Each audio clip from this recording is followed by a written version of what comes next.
Assalamualaikum warahmatullahi wabarakatuh. Saya Hafizah Salsabila dengan NPM 2005081039 dari Arsitektur. Di sini saya akan mempresentasikan tentang pencahayaan pada tempat tinggal, yaitu kos-kosan, pada mata kuliah pengantar fisika bangunan. Langsung saja, jadwal pengamatan saya hari Minggu pada pukul 12 sampai 15.00. Nah, langsung saja. Pengertian pencahayaan alami. Pencahayaan alami atau daylighting adalah cahaya yang bersumber dari alam sebagai penerangan yang bersumber dari alam yang berasal dari matahari. Sinar matahari dapat diuraikan menjadi beberapa unsur, yaitu sinar matahari langsung, cahaya langit, sinar matahari refleksi luar, dan sinar matahari refleksi dalam. Kemudian pencahayaan alami pada tempat tinggal. Salah satu ciri bangunan yang ramah lingkungan adalah bangunan yang memiliki pencahayaan yang optimal. Pencahayaan optimal yang masuk dalam ruang bangunan akan membuat penghuni bangunan tersebut merasa nyaman saat beraktivitas di siang hari. Pemasangan jendela, lubang udara, dan pintu yang tepat adalah salah satu cara agar pencahayaan alami dapat masuk ke dalam bangunan. Kemudian di sini pengamatan saya pada minggu pertama pada luar kamar. Pukul 13, pukul 14, dan pukul 15. Pencahayaan pada bagian luar ini berasal dari pencahayaan alami yang dipantulkan oleh loft atau kanopi sehingga hanya sinar matahari yang ada pada bagian luar ini. Dan terlihat perbedaan dari pukul 13.00 intensitas cahaya yang cerah, 14.00 lebih meredup, dan 15.00 terlebih terang dari waktu sebelumnya.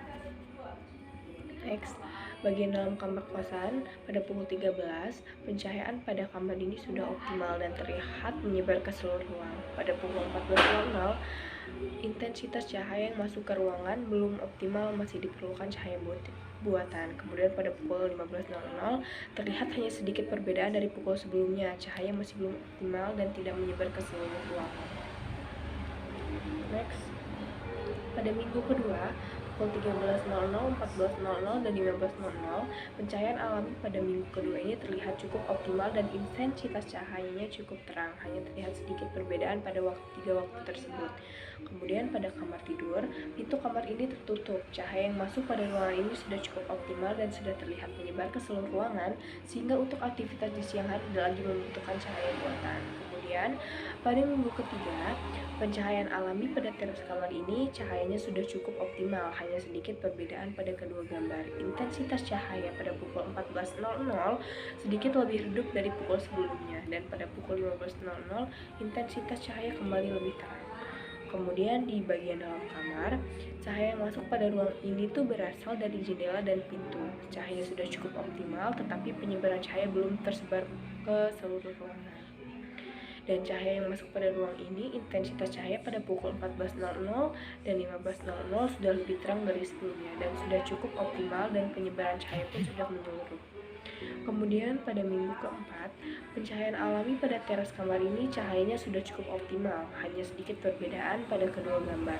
Intensitas cahaya pada pukul 14.00 sedikit lebih terang dari pukul sebelumnya. Dan kemudian pada minggu kelima, pencahayaan pada kamar ini sudah optimal dan terlihat menyebar ke seluruh ruang. Pada pukul 14.00, intensitas cahaya yang masuk ke ruangan sudah lebih optimal, tidak diperlukan cahaya buatan. Dan pada pukul 15.00, terlihat hanya sedikit perbedaan dari pukul 14.00. Cahaya sudah cukup sangat optimal dan menyebar ke seluruh ruangan. Nah, kemudian pada bagian kamar mandi sendiri dalam kos-kosan saya, pada kamar mandi tidak ada tempat untuk cahaya masuk, hanya saja pantulan cahaya dari pintu dan jendela yang masuk ke dalam kamar. Maka dari itu pada kamar mandi kapanpun tetap diperlukan pencahayaan buatan dalam menggunakan. Terima kasih. Presentasi pencahayaan pada rumah tempat tinggal. Sekian, wassalamualaikum warahmatullahi wabarakatuh.